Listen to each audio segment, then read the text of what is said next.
Welcome back, Wolfpack. Today is a milestone day because we are moving out of triangles and into quadrilaterals. So out of three-sided shapes and into four-sided shapes. Our essential question moves to be, how can you determine the similarities and differences between various quadrilaterals? And today's content objective is that you're going to be able to use the properties of parallelograms to solve problems. So our first quadrilateral that we are working through is a parallelogram. So a quadrilateral is a polygon with four sides.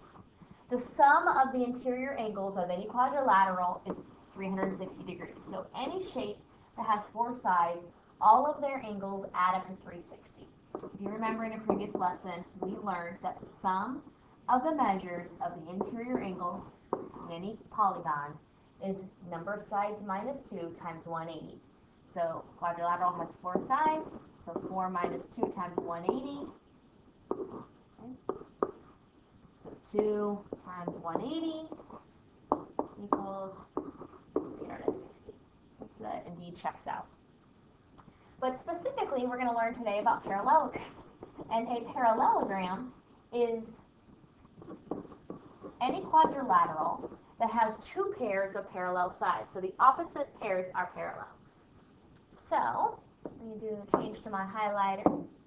Okay, and we're going to use, how about pink today? So now we're going to talk about the properties of parallelograms, or the theorems of parallelograms. If a quadrilateral is a parallelogram, then all of these things are true. Both pairs of opposite sides are parallel. Therefore, same side interior angles are supplementary. And what does the word supplementary mean? Supplementary means they add up to 180 degrees. Okay. If a quadrilateral is a parallelogram, then both pairs of opposite sides are congruent. Okay. And you can notice that these are congruent and these are congruent. Okay. And as well, they noted that these two sides are parallel and these two sides are parallel. Number 3, if a quadrilateral is a parallelogram, then both pairs of opposite angles are also congruent. This angle is congruent to that angle, and this angle is congruent to that angle. You can see that with the way the angles are marked. Number 4, if a quadrilateral is a parallelogram, then both diagonals bisect each other. What does the word bisect mean? Bisect means to cut in half. Okay? It's cut in half. So you can see that this half is equal to that half, and this half is equal to that half. It does not mean that AC is congruent to BD. That does not mean the diagonals are congruent. It just means that they cut each other in half. Okay? And lastly, if a quadrilateral is a parallelogram, then at least one pair of opposite sides are congruent and parallel. If one pair of the sides is congruent and parallel, you can see congruent and parallel, congruent and parallel. If we know that, then we can say that the quadrilateral is indeed a parallelogram. So let's put this into action. I see that we have a parallelogram because I can tell that this side is parallel to this side, and KL is parallel to NM. So we do have a parallelogram. So now we can find all of the missing pieces, all of our variables, X, Y, and Z. Okay? Well, our third, and actually, you know what, let's go back to this and let's number these. I think this might be a little bit easier if we number them. So we're going to call this one Theorem 1, Theorem 2, Theorem 3, Theorem 4, and Theorem 5. Okay, so now that we have those numbered, now let's go back to our screen. So, according to Theorem 2, if it's a parallelogram, then the opposite sides are congruent. So that means that LM must be congruent to KN.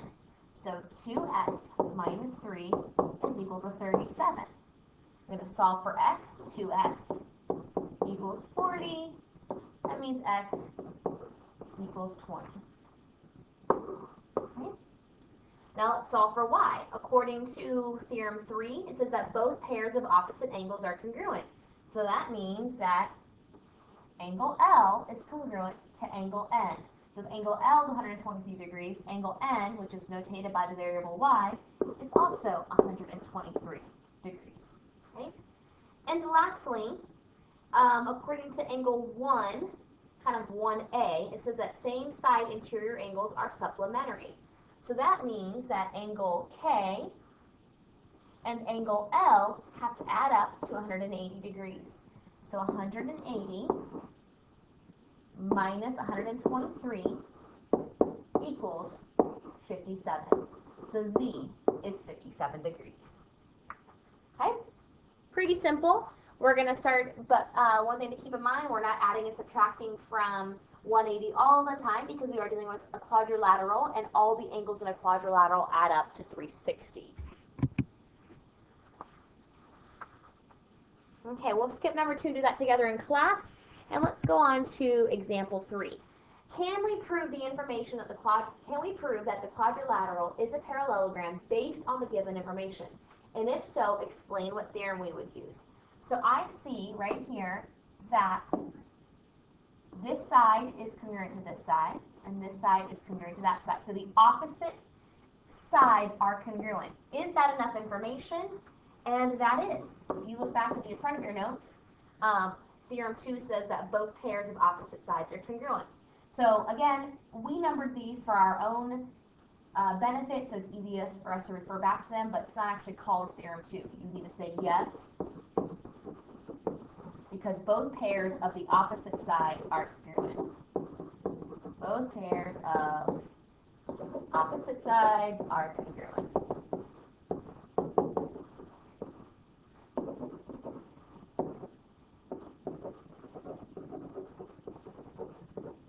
Okay. Number 2. What I see here is I see that the diagonals have cut each other in half because this diagonal is this piece of the diagonal is equal to that part of the diagonal, and this piece of the diagonal is equal to that part of the diagonal. And if you look back at our theorems, Theorem 4 said that if it's a parallelogram, then both diagonals bisect each other. So again, it's yes. And why is that? Because both diagonals bisect each other.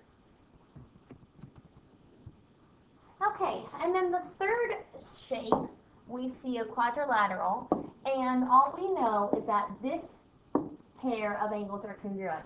We don't know anything about the opposite. And if you look back at our theorems, Theorem 3 says that both pairs of opposite angles are congruent.